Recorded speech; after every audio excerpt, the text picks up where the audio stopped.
Alô, meus queridos! Você está no Pelicano, um podcast para quem é bom de papo, né? Hoje o nosso tema é um tema muito legal, a relação entre a família e a escola. Daqui a pouco, depois da vinheta.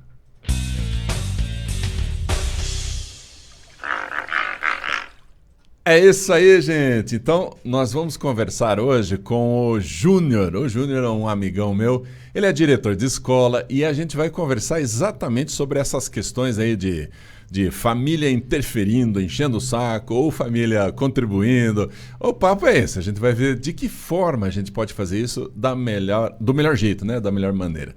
É isso aí. Júnior, muito obrigado por ter vindo, muito legal você estar aqui. Vamos lá, vamos conversar sobre essas questões, família e escola. Marcão, obrigado pelo convite. Janine, obrigado pelo convite. É uma honra estar aqui e pretendo contribuir do melhor jeito possível aqui. Vamos tirar lá, todas as dúvidas e... Coisa boa. Para quem não conhece também, ou para quem conhece também, né? Para todo mundo. Para quem conhece, continua sendo essa pessoa. Eu acho tão engraçado. Se não mudou. Eu acho tão engraçado quando algumas pessoas falam assim, para quem não me conhece, meu nome é Marcos. Ué, para quem conhece é outro nome? Também. Então, não fiz. Então, nós estamos aqui também com a Janine. A Janine é psicóloga, uma especialista em algumas linhas bastante modernas da psicologia e ela contribui pra caramba nesse outro olhar. Eu tenho um olhar muito matemático, educador, muito professoral, né?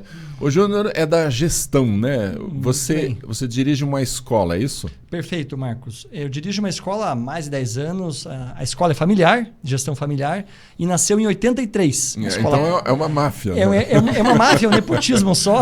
Minha esposa trabalha lá. Que legal. E desde 83 a mãe fundou a escola aqui em São José e a gente conduz ela então há 30 e poucos anos já. Que legal. Estou na direção há pelo menos 10 anos. Então já vi de tudo. Quantos alunos mais ou menos? São 550 alunos hoje na base. E atende crianças de 0 até 10 anos de idade. Ah, que legal, que legal. Então até o Fundamental 1. Até o Fundamental 1. Fundamental 1. Isso. Muito bom. Bom, Júnior, você sabe que eu tenho conversado com algumas pessoas, alguns professores e tal, a respeito desse negócio da relação família-escola. Todo mundo fala, é importante fazer uma parceria. Aí uma vez eu falei que era importante fazer parceria, aí uma professora na plateia, assim, né? Eu estava dando uma palestra, na plateia falou assim, é importante no discurso, mas na prática é um inferno. Aquelas mães vêm incomodar a gente. É sério. Aquelas mães vêm incomodar a gente. Cada hora vem com um problema querendo que a gente faça o que eles querem, né? Ou pais, né? Façamos justiça. Nina sempre me corrige nesse aspecto. Claro, né? Tem pais também. Não é uma questão de gênero. Mas, sabe, Júnior, não é fácil fazer essa parceria, porque a interferência realmente existe. Aliás, deixa eu contar uma história só para ir aquecendo aí nossa conversa. Você já vai pensando aí na resposta. Eu trabalhei numa grande escola em Curitiba e que a gente começou a fazer essa parceria família-escola. E aí olha o que aconteceu. As mães se reuniram e vieram... Eu era coordenador de pré-escola. As mães se reuniram e vieram conversar com a gente dizendo assim, vocês passam muitas atividades para as crianças. Elas têm atividade demais. Aí a gente fica lá horas ajudando a criança, ajudando o filho, para fazer atividade que é de vocês. Por que vocês fazem tanto assim? Aí a gente conversou com as professoras. Não exagerem nas atividades. Tira o pé. Tira o pé. Daí as professoras pararam. Ninguém mais passava nada. Aí passou um tempo, as mães vieram de novo. Escuta, vocês não fazem... Não tem mais lição, não tem mais lição de casa, porque tinha umas atividades tão legais. Daí volta a fazer atividade. Pronto, as professoras passaram de volta. Ou seja... A escola estava à mercê da vontade das mamães. E isso é um problema, eu acho. Como é que você faz parceria? Olha, Marcão, primeiro que a gente mudou o nome lá na escola. Né? A gente não usa mais parceria família-escola. É uma aliança que a gente faz com eles. Né? Que chique essa é uma concepção diferente. Né? O parceiro vem naquele nome, né? Parceiro... Ele não tem tanto vínculo mais. Parceiro comercial, parceiro de negócio, o parceiro... para outras relações, tem pouco vínculo. Né? A aliança é diferente. Envolve compromisso, envolve transparência, envolve vínculo, envolve engajamento. E a gente decidiu estabelecer isso. Com as famílias não é mais parceria, é aliança com vocês. Olha que interessante. Esse foi um primeiro ponto. Né? E o segundo ponto, Marcão, é que todo mundo, todos os diretores que a gente conversava, Você conversava, como é que está a escola, está tudo bem, mas os problemas são as famílias. Mas as famílias estão difíceis, mas as famílias são impossíveis. Exigem demais, mas o problema são as famílias. Até que um dia eu perguntei para um diretor de uma grande escola e falei assim, mas o que você faz por elas? Porque tem que ver, porque eu não educo família, eu educo aluno e não sei o quê. Sim. E um pensamento... Que é uma perda, né? Que é uma perda. Porque, afinal de contas, ele fica 4 horas ou em período integral 8 horas com a gente e o resto do tempo com a família. E se a gente ficar numa queda de braço com eles, vai dar ruim. Não vai dar certo. Exatamente, né? Exatamente. Então, eu pensei daquele momento em diante, o que nós, como escola, poderíamos fazer para as famílias, com as famílias. Você sabe, Júnior, que isso é fundamental, porque hoje as interferências que as crianças têm na área da educação são muito grandes, né? Tem muita coisa enchendo o saco da criançada, puxando, né? Tem mãe, tem pai, tem que sempre corrigir aqui. Né? Cuidado. A Janine tem pais que dizem assim, as influências da TV e da internet são muito grandes e tem muitos amigos que puxam e a gente não consegue educar. E aí eu tenho observado que é verdade, as famílias não sabem educar nos dias de hoje. Elas precisam de orientação. E os especialistas em educação são os professores, é a escola, né? Então a gente tem que sim fazer essa tal da aliança, né? Marcão, um exemplo básico. Durante a pandemia, todo mundo assistiu aquela série Round 6. Sim, né? sim. E, coreana. Né? Na volta às aulas... Eu indo até o meu lanche tradicional da tarde, diretor de escola, andando pela escola, no lanche passei pela criança, as crianças, batatinha, 1, 2, 3, Meu Deus. Caramba. Brincando em metralhadora. Eu parei, olhei pro lado, aí as crianças já, o diretor parou, né? Para a brincadeira. Mas reparei que aquilo estava disseminado entre as crianças, a gente atende no máximo até 10 anos, Janine. Imagina isso. Isso significava que a gente... Essa série não é para crianças, não é para crianças até 10 anos, é óbvio. Claro. Né? Mandamos um alerta aos pais, o alerta viralizou aqui no Paraná, fomos chamados pela Folha de São Paulo, olha só, como uma escola que parece que agiu diferentemente, assumiu uma posição, e isso causou o espanto, né, da imprensa. Mas que espanto é esse, Marcão? Não deveria, porque toda a escola deveria ter feito isso. Que espanto é esse? Porque eu só mandei um e-mail aos pais dizendo, olha, isso aí... que obviamente não serve para as crianças de vocês, não deve ser incentivo, muito menos motivo de brincadeira infantil.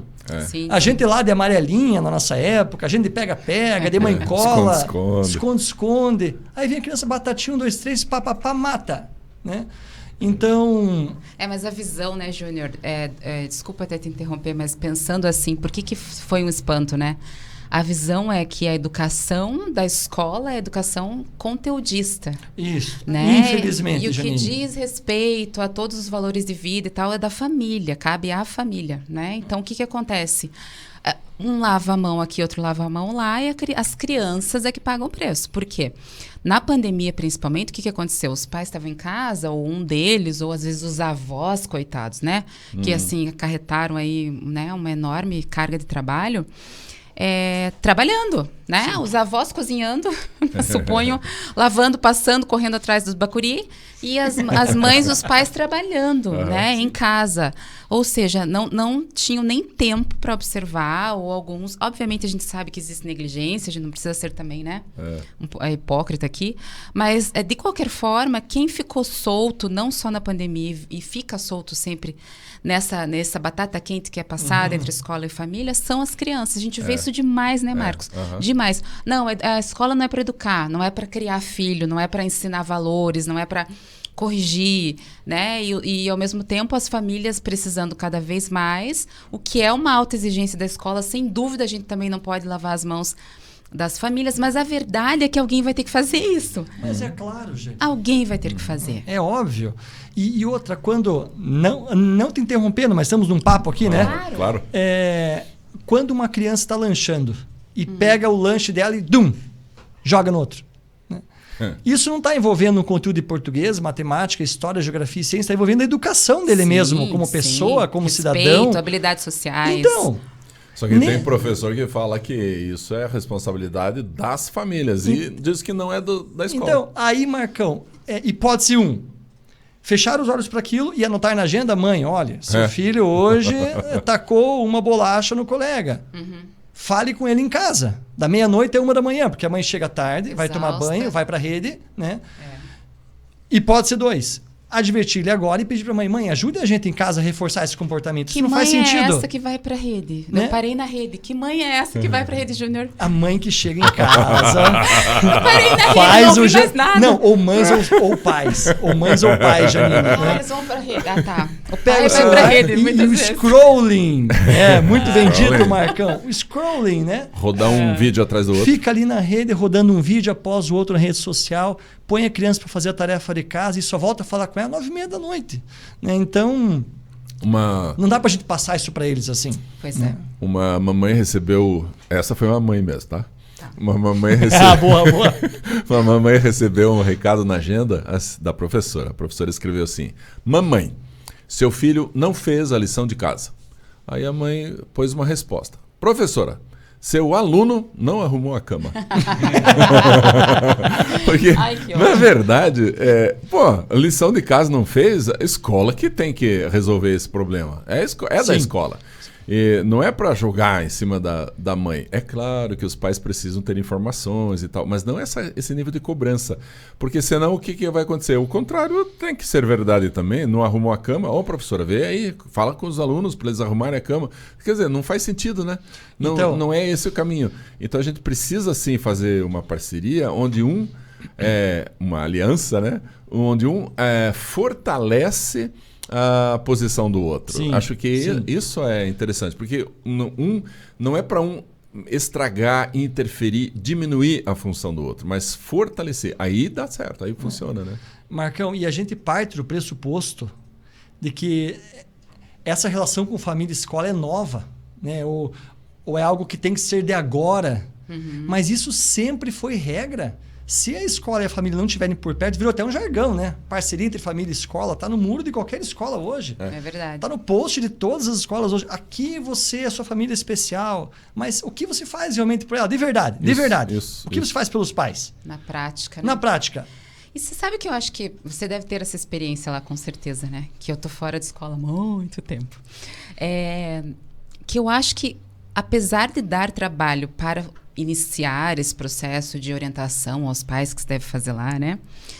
Depois se torna mais prático, né? Porque os pais de outras áreas, eu fico pensando, né? O pessoal de exatas, sei lá, um pai que é mecânico, uma mãe que é engenheira, bancária, eles não têm obrigação mesmo de dominar os conteúdos da educação que a gente que estudou, né? Domina. Estudou essa área. Então, veja, de repente... Por isso a importância de orientar. De orientar. Então, as escolas, quando orientam, eu acho que, sem dúvida, né? Eu não acho. Isso gera um custo para a escola, isso gera horas extras. Os palestrantes são caros. Os palestrantes são caros. Eu quero ir lá palestrar, você está pagando bem o homem, candidato. Né? Mas o custo, hora extra de funcionário, você vai ter que ter uma equipe lá para receber, enfim, todo mundo falando a mesma língua, os professores precisam participar, eu suponho. Então, isso tudo gera um custo inicial e um investimento de tempo, de energia, de grana, mas que vai gerar um fruto, né? Com certeza. Porque essas crianças que estão no primeiro ano, pré-escolar, eles vão tendo irmãozinhos, né? E, eles vão crescendo, vão passando de séries, vem o irmãozinho, esses pais já estão mais educados, já estão mais orientados. Eu acho que é um trabalho mais inteligente, inclusive, por parte da escola, né? Mas não que seja fácil. Que é legal a gente falar de escola pública também aqui. Sim, sim. Nossa... O problema nas escolas públicas é ainda maior, né? Não estou falando de qualidade da escola. Tem escolas públicas de excelente qualidade, assim como tem algumas particulares muito ruins. Então a gente tem que cuidar com os mitos, né? Sim. Mas tem uma pesquisa que foi feita pela Universidade Federal do Paraná que mostra que 30% das crianças têm pais negligentes, pais que simplesmente não estão nem aí com os filhos. Ou seja, terceirizam a educação para a escola e acabou. Mas essas crianças, obviamente, estão tanto na escola pública quanto na particular. Mas daí na pública, qual é o trabalho que se faz para isso? Gente, falta mão de obra, falta apoio, falta verba, falta palestrante. Verba. Elas não conseguem se preocupar, ainda mais com mais um problema quando não tem papel higiênico na escola, não tem torneira funcionando. Quer dizer, é uma coisa muito, muito além daquilo que a gente pensa, né, em como ajudar. Mas é a realidade, a gente tem que lidar com isso, né?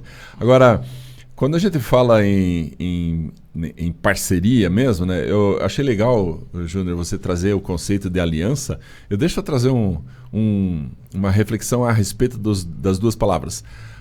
Quando a gente fala parceria, é um compromisso mútuo. Mas se um falha, o outro, eu estou fora também. Que nem sociedade numa empresa. Sim, se um dos sócios não tá sendo parceiro, o outro, vamos fechar isso, vamos acabar com essa empresa. É raso, que exatamente. Nem casamento. Opa, olha a chamada aí. Fica a dica. Juliana, corte os microfones. Então, agora já me perdi. Break news, né? Eu me perdi no raciocínio agora. E a aliança? Então a parceria é essa. Eu tenho eu tô me preocupando agora. Para quem não sabe, a Janine é minha esposa. Por isso o medo, por isso o pavor aqui. Agora eu fiquei assim, opa, a chamada pegou aqui. Tá tudo bem.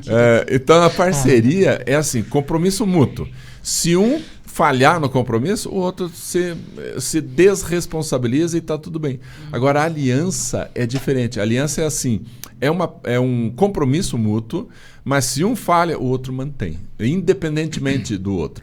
Independe da ação do outro. E é por isso, agora dando uma de religioso, por isso que no texto bíblico, Deus fala que ele fez uma aliança com o seu povo. Ou seja, se o ser humano ferrar tudo, como realmente a gente ferrou, ele mantém a palavra. O lado dele ele cumpre, já que a gente não cumpriu o nosso. Isso é aliança. Se fosse uma parceria, a gente estava ferrado. Sim, isso é forte então, Marcão. É forte, né? É forte. Lá na escola, para você ter uma ideia, Marcão, a gente teve um caso esses dias atrás de uma mãe que a gente teve que abordá-la, porque ela chegava, a Janine, com a mochila do filho, trazendo a mochila para o filho. Isso era 3º, 4º ano, então crianças de 8, 9 anos já. Né? Chegava, colocava a mochila na carteira, abria o caderno, colocava a agenda na professora na mesa do filho e abria com quem diz assim: pronto, filho, tá tudo certo, sua aula vai ser plena. Meu Deus do céu. Estou indo embora.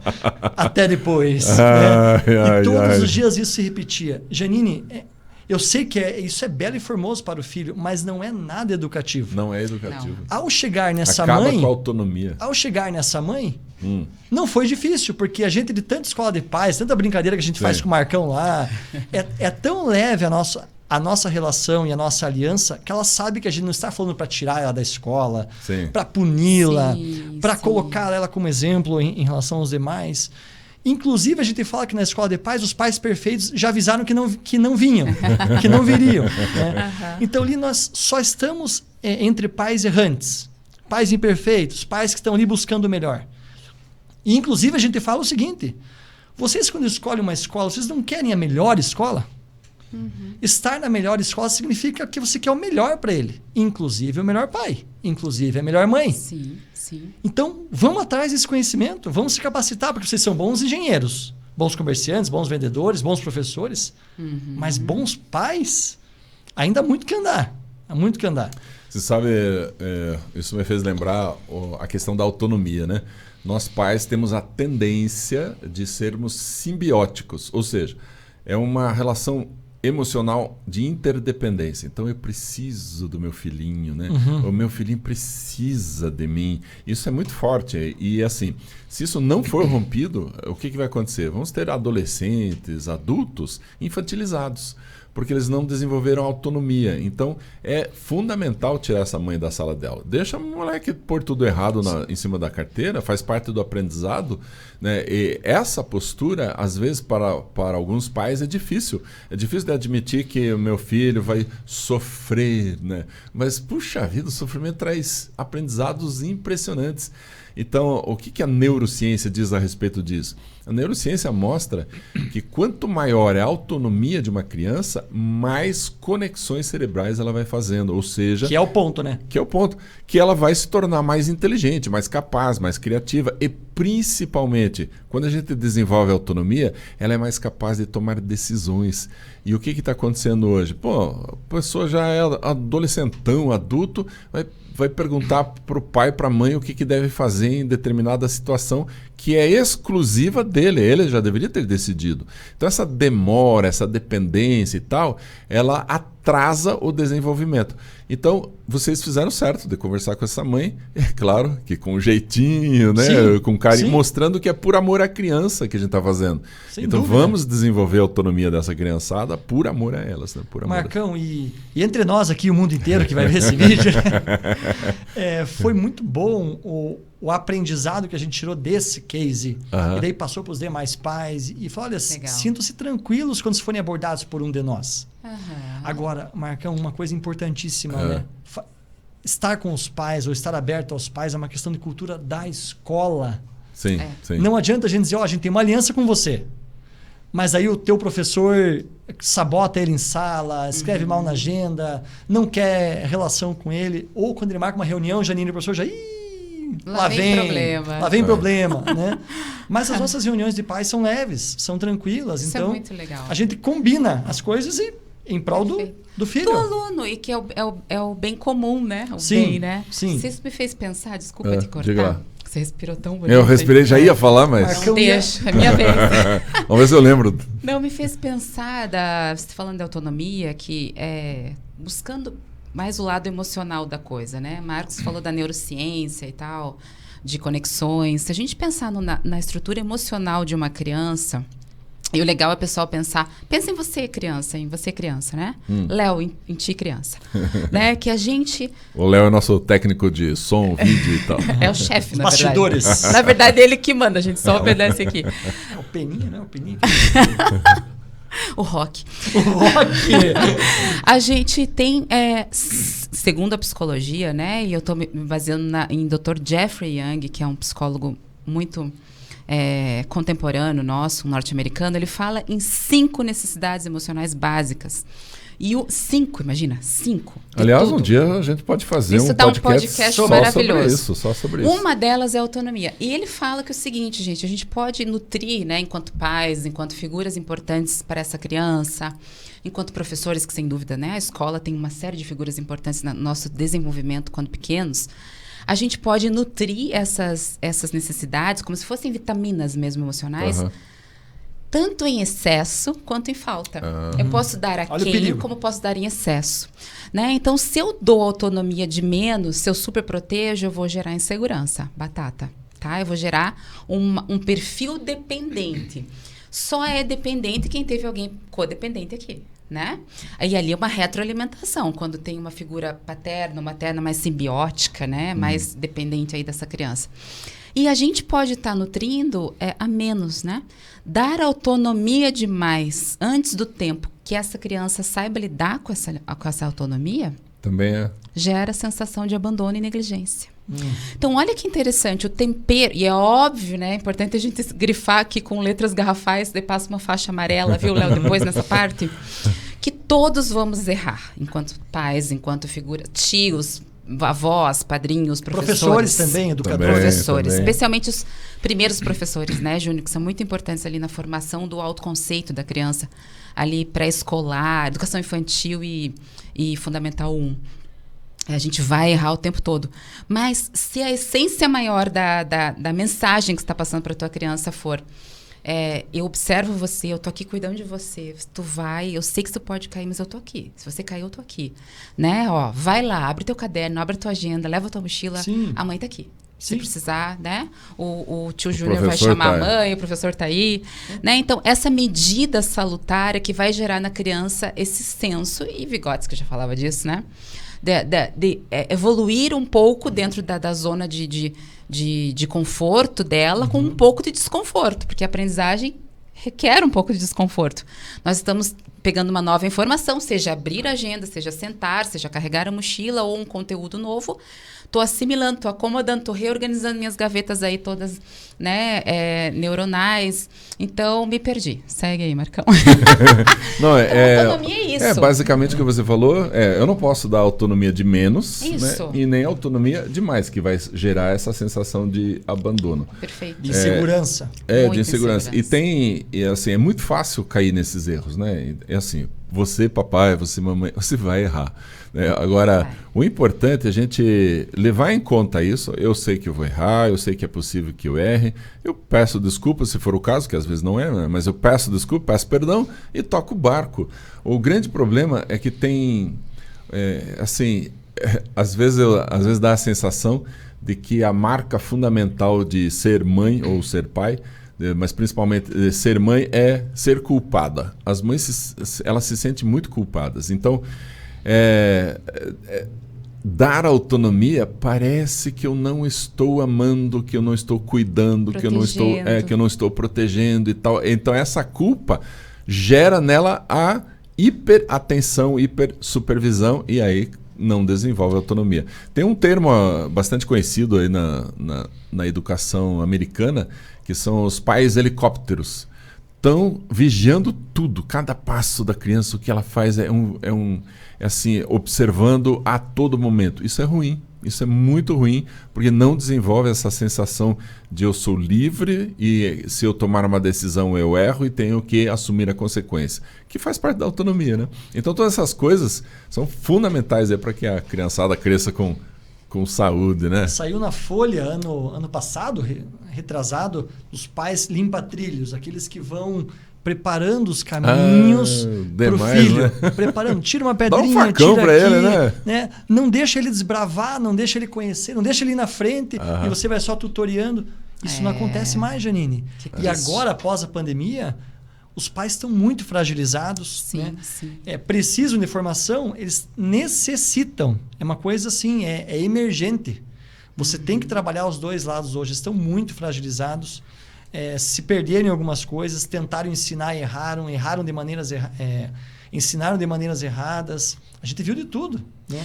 Quando abriram as câmeras, Marcão... Eu vi só um relato, né? Não foi lá na escola, eu vi na outra escola. Foi em outra escola, outra escola. Mas eu lembro que estávamos numa aula, daqui a pouco o pai plantou a criança na cadeira. Fica aqui! Daqui você não sai! Né? Nossa. Então, todos os alunos... Professor, boa tarde, vamos começar. Então você veja como eles também estavam sem paciência, estavam no limite deles, né? Claro. Essa pandemia... Com o home office, a gente viu de tudo, né? O pet... São crianças como você, o que você vai ser quando você crescer. Então, agora é o momento... Nós somos todos crianças poético. em corpos grandes e os pais sentiram muito... As pessoas, né? É legal tirar os rótulos. Eu acho legal essa coisa assim do pessoal. Como eu trabalhei 18 anos na educação... Apesar desse rostinho de 18, ótimo. Eu trabalhei 18 anos na educação antes de ir para a psicologia. E depois que você se afasta um pouquinho da educação, você abandona o pedagogias, né? Os termos. E é tão bizarro quando eu ouço o pessoal que é 100% educação, assim, que cresceu e continua na educação, falando de criança, de pais, porque parece que criança parece ET. Né? Eu tenho a sensação que é um ser de outro planeta que veio e desceu aqui. Não, é uma pessoa. Já é uma pessoa. Tá? A gente precisa lembrar disso. Com psique, com temperamento que vem de fábrica, né? Genético. Pais. O pai é um homem que já foi um menino. A mãe é uma mulher que já foi uma menina. E que permanece ali dentro. Você sabe, Janine, deixa eu te cortar um pouquinho. Eu tenho recebido no meu Instagram muitos pedidos de ajuda de mamães reclamando que os maridos, né, os pais, não brincam com os filhos. Não estão nem aí. Olha. Daí quando você fala assim, esse pai já foi um menino, pelo menos lembre disso, né? Você já foi criança, então brinque com seu filho, né? Mas não que seja fácil, porque... É isso que eu queria chegar antes de você me interromper, que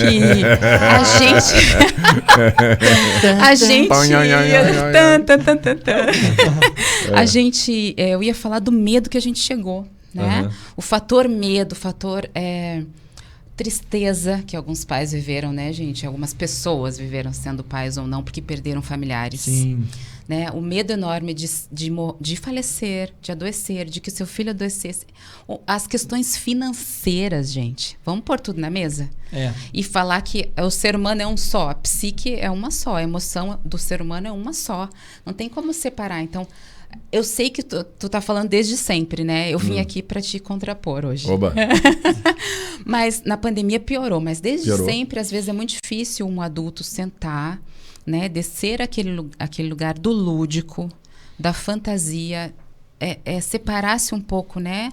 De tudo que compõe ele ali na preocupação e tudo. E até porque muitas vezes ele não sabe a importância disso. Esse né? é o ponto. Ele não sabe. Mas também o cansaço, ele já está irritado. Claro, né? preocupado com os boletos. Os boletos que não param de vir, né? Escola é cara. Escola. Vamos pegar no pé do Júnior. Todo esse pacote de coisas faz com que o pai... cheguei em casa, agora não quero mais nada. Sim, sim. E aí vem o filho. Pai, vamos brincar? Cara, não é fácil, né? Tá o celular.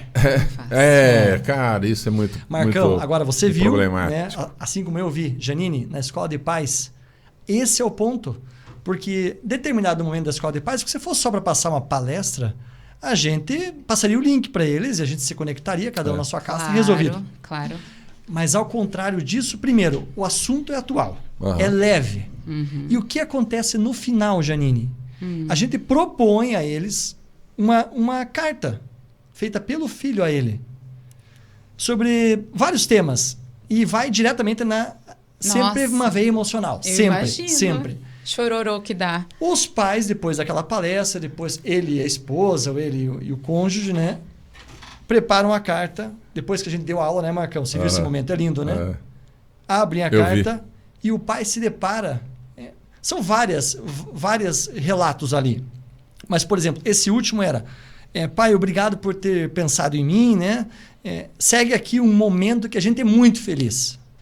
Aí o pai abre a carta esperando aquele parque que ele pagou, aquele Águas Claras que ele foi, aquele Beto Carreiro aquele dia, aquele PlayStation que ele deu, esperando esse dia, os dias do cinema. Aí o filho mostra para ele que o dia que ele lavou o carro com ele foi o dia top. Ai, caramba. Ele mostra para ele que o dia que ele fez o acantonamento na sala foi o dia top 2, né? E que a infância é simples pra caramba. E que a presença dele é maior que qualquer evento que ele compra. Que lindo isso. Aí, Janine, os pais vêm abaixo. Eu imagino. Aí eu e o Marcão, a gente fala, não é complicado, gente. Se você abre a internet, criação de filhos, eles fazem o mundo e o fundo, eles complicam, eles põem pedagogês, eles complicam demais. São conceitos bem simples, né, pra gente educar. Muito simples. Eu vi um comercial na internet que eu achei bem... é um vídeo.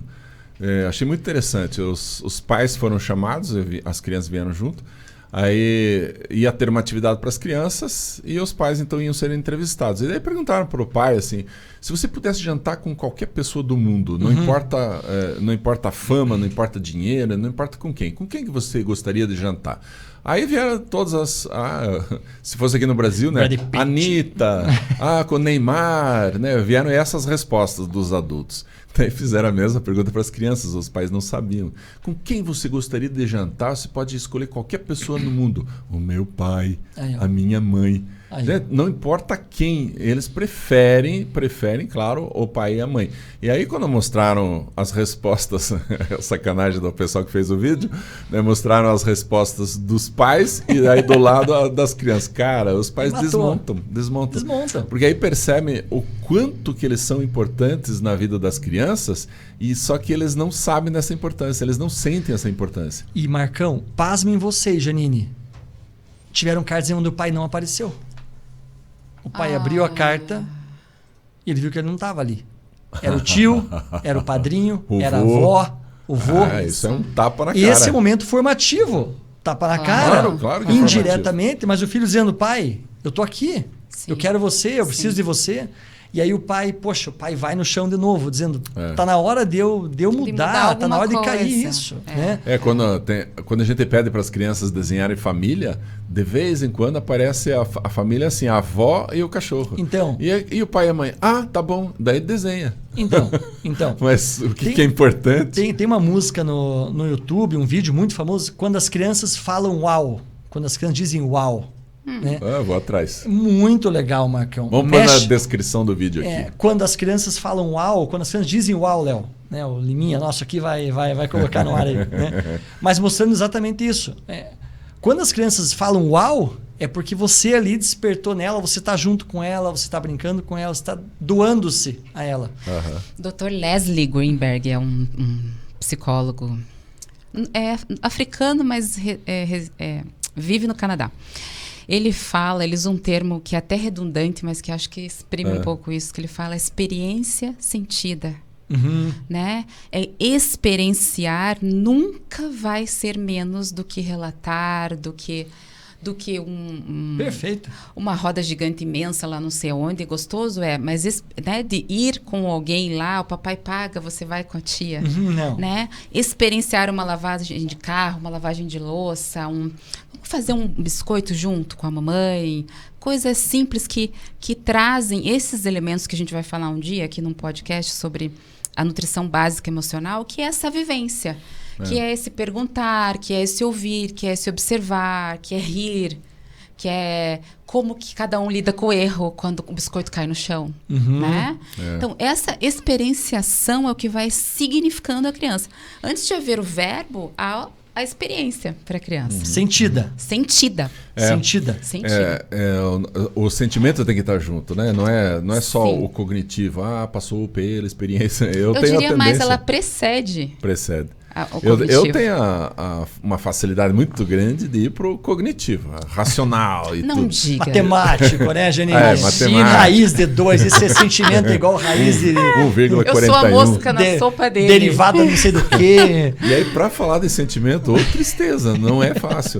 E aí, com as crianças, a gente tem que lembrar disso também, que elas são completas, elas não são só no racional. Então, não adianta a gente ficar dando lições de moral simplesmente. Aliás, isso me fez lembrar uma ilustração muito interessante. Um pai deu uma bronca no seu filho adolescente, mas você isso, você aquilo, você não pode isso, você não pode aquilo, você está me ouvindo, escutou o que eu estou te falando? Aí o filho disse, olha pai, as tuas ações falam tão alto que eu não consigo ouvir o que você diz. Uau! Derrubou o pai. Isso é uma bordoada das grandes, né? Então, assim, a gente precisa estar mais junto. E quer ver uma cena assim, simples, fácil de fazer e que cria toda a diferença? Alguns pais, às vezes, me pedem, meu filho não come legume, não come salada, o que eu faço? Cara, você faz junto com o seu filho ou você faz e põe no prato? Então, assim, se você... faz ele cortar o tomate, vamos fritar uma abobrinha, faz ele cortar e tal, daí você participa. Frita. Exatamente, tem que estar junto. Então, ele já vai sentindo o cheiro, já vai vendo as texturas, ele já vendo a cor e tudo. Ele vai participando, né? Experienciando tudo aquilo. E aí entra no campo das emoções a relação ali com o pai. Muda. Né? Ali, eu estou fazendo com o pai. E aí... a comida vem no prato. Não é a comida que veio de algum lugar e está ali no prato. Ai, que saco, não consigo comer porque eu não gosto de legume. Não. Nós fizemos. Aí ele come. Nem que não gosta, ele experimenta.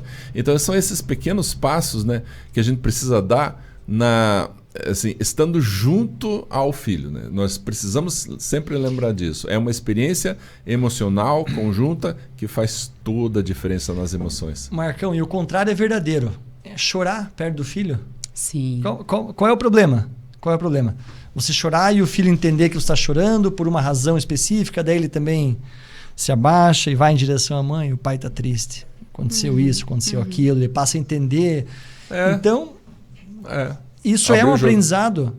A gente vem entendendo assim que tudo que é gravado com emoção é gravado prioritariamente. Está aqui a Janine, né? Sim. Prova científica disso, né?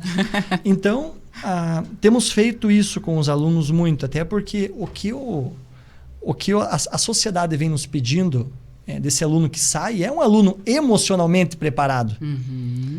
próprio mercado de trabalho, Marcão, lá na frente, vem demonstrando que as pessoas são admitidas pelo conhecimento técnico, mas demitidas... Pela questão emocional. Inteligência emocional. Relação, né? O cara sabe tudo, tem uma pilha de diploma, é doutor em alguma coisa. Pé no saco. Mas ninguém trabalha com o cara. Exatamente. O ego dele não cabe dentro da empresa. Né? A vaidade a empresa é muito dele pequena pro ego dele. é muito pequena pro ego dele. Ele não sabe trabalhar em equipe, não divide nada, centraliza tudo. É um deus grego, né? A falta da inteligência emocional, então, né? Que o Goleman trouxe. Eu acho que essa... na verdade, se a gente for olhar sobre inteligência emocional, o Piaget já tinha falado, só que nunca causou tanto impacto, porque as outras coisas que o Piaget falava eram tão fortes que não se ouvia, né? sobre inteligência emocional. Acho que o mundo não estava preparado ainda. Também. É verdade. Quando o Goleman fala sobre inteligência emocional e mostra que isso nas empresas é um grande problema, opa! E aí, o que acontece? As escolas, elas continuam com uma ênfase muito grande no conteúdo, matemática e linguagem, né? Matemática e português. E as outras, né? Por exemplo... Problemas matemáticos, né, Janine? Olha como é incoerente. Vamos reprovar esse menininho aqui porque ele não é bom em matemática. Qual é o nome do menininho? Neymar. Você reprova o Neymar porque ele é ruim em matemática? Dane-se matemática. Eu quero ver ele jogar bola. Sim. Eu quero ver ele jogar bola. Ele é um gênio na inteligência sinestésica, na inteligência do movimento. Tá? Então ele é genial. Né? É difícil a gente ver alguém que tem esse domínio corporal que ele tem. Então ele é um gênio numa das inteligências, que a escola não está nem aí. Mas olha que interessante a escola, além de estar aí, ensinar isso para os pais. Exato. Quais são os pais hoje que sabem que existem 7 tipos no mínimo de inteligência? No mínimo. Né? Tem outras em estudo.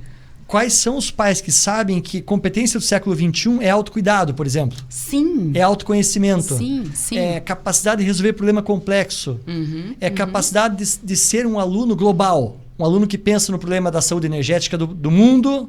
Imagine. Não um aluno que tem cidadania italiana, né? Um aluno que tem cidadania no Japão. E não é esse o conceito de aluno global, mas o conceito de aluno global que pensa a nível global. O problema do lixo da minha cidade, o problema dos meus vizinhos da minha escola. Isso, os essa consciência do pais coletivo. acham que quando a gente começa a ensinar isso, a escola está andando para trás. Né? Só que, na verdade, português, matemática, história, geografia e ciência, isso é nacionalizado hoje. A base está ali. Exatamente. É o essencial a ser feito. É o mínimo a ser feito por uma escola. Perfeito. E outra, mas infelizmente nem isso, né, Marcão? Não, pois é o mínimo. O problema está bem maior. O buraco é mais embaixo. Mas há esperança, né? Agora, porque não pode acabar tão triste esse podcast.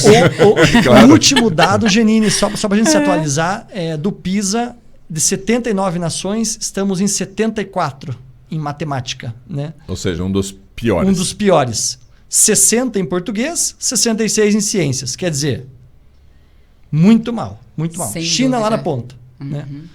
Os países asiáticos, né, eles têm uma tendência muito grande para forçar, entre aspas, forçar demais esse aprendizado nas matemáticas. Porque é português, matemática e ciências, né? Eles forçam bastante. E assim, o PISA, na verdade, ele mostra algumas coisas bem interessantes, né? Se você pegar os nossos 10% melhores, os alunos, né? Os 10% melhores na avaliação, eles estão junto com a média desses países asiáticos. Esse é um problema. Como o Brasil é muito grande, se a gente pegar uma porção, como você falou, vamos a quinto. Vamos a quinto. Sim, pois é. Vamos a quinto. E assim... E aí tem uma outra coisa. Quando a gente fala da educação no Brasil, a gente põe tudo no mesmo pacote. Esse é um problema gravíssimo. Nós temos escolas com educação de altíssimo nível que podem ensinar a qualquer país de como dar aula. Porque nossos professores dão aula para todo tipo de aluno. Para salas de aula abarrotadas de aluno. A gente consegue, a gente faz isso. Em circunstâncias absurdas. Extremas. Econômica, étnica, tem uma mistura enorme, né? Linda, que a gente precisa valorizar. Aí você vai para... mas a Finlândia está em posição melhor. Se entra naquela sala, é só 12 alunos, todos de olho azul. Quer dizer, qual é a heterogeneidade que tem ali? E o tamanho da Finlândia? A gente tem um continente praticamente. Exato, é verdade. Então, assim, não dá pra gente dizer, colocar a educação no Brasil num pacotão. Senão a gente... Você fez doutorado no quê, Júnior? Bom, me formei em administração. Aí o mestrado foi em administração, estudei a gestão de universidades. Opa, já entrou na educação. Isso. E daí o doutorado em educação, estudei a gestão de escola básica. Né? É engraçado, Marcão, porque... E hoje você dirige qual escola? Dirijo uma Escola Pequeno Polegar. Lá em São José. Lá em São José dos Pinhais. Que a gente está em São José, só que a minha cabeça está em Campo Magro. Em outro lugar. Eu moro em Campo Magro, daí quando eu falo lá em São José dos Pinhais. Muito longe. Mas estamos em São José dos Pinhais há 30 e poucos anos. Né? Ok. Temos feito educação de 0 a 10 anos, Marcão, e esse é o nosso core, assim, o que a gente gosta de fazer. E fazem bem feito. Eu tenho ido dar palestra à paz lá no Pequeno Polegar e tenho visto que o ambiente todo cheira educação, acolhimento, tá? Então vocês estão de parabéns pelo nível, pela qualidade. Obrigado. Júnior, e você não pensa em ensinar outras escolas sobre esse trabalho com pais? Porque inclusive, Janine, precisa contaminar. Já vamos fazer uma parceria. Não, eu quero 10%. Janine, Estou lançando isso na mídia. 20%. Opa, melhorou. Inclusive, Janine, vou deixar meu contato aqui para o Léo pôr, depois o nosso Instagram, você também, o nome da escola. A escola está aberta, Janine. Olha que legal. A gente já recebeu visitas de Brasília. Que legal. Veio um grupo de escolas conhecer quando a gente fez territórios de aprendizagem, mas a formação de pais ainda não. Essa próxima formação de pais, que vai ser dia 26 de maio, a gente convidou todas as escolas, os CMEIs, aqui de São José dos Pinhais. Eles não sabem ainda, só o secretário de Educação. Vocês estão ajudando também a escola pública. Sim. Que legal isso, né? Porque não é concorrência, né? Não. É um bem maior, e né? nem entre as particulares eu teria isso, Marcão. Né? Ou a gente se une, ou a gente já está perdendo feio. É verdade. Né? Tem youtuber que é mais bem visto pelo filho que o próprio pai. Né? Isso é verdade. É o ídolo dele, é aquele cara. Né, com cabelo diferente, com 70 brincos aqui, 80 aqui, né? E é o cara que não tem um projeto de vida, às vezes, bem definido. Teve a sorte grande de fazer alguma besteira lá na internet, a internet comprar. Né? Viralizou. Mas nem sempre é assim, Marcão. Então, difícil para o pai hoje concorrer com essas mídias. Claro. Então, vamos se unir. Que legal isso, Topo, né? Topo Olha, mesmo. Isso é bem legal, de chamar o pessoal para aprender. Acho que é esse o convite, né? E o Pelicano é o lugar para a gente aprender, porque o Pelicano é bom de papo. Então, Gostei. Quero te agradecer de coração por ter vindo. Obrigado por esse papo, foi muito legal, muito gostoso. Nossos contatos vão estar aqui na descrição do vídeo. Fiquem à vontade para entrar em contato, bater papo, perguntas e assim por diante. Né? Janine, também muito obrigado, apesar de ser a minha esposa. Momento de declaração, Janine. Vou cobrar. Quero te agradecer por ter me ajudado e ter participado assim, com informações tão importantes vindas da psicologia. E você que está nos assistindo, um grande abraço.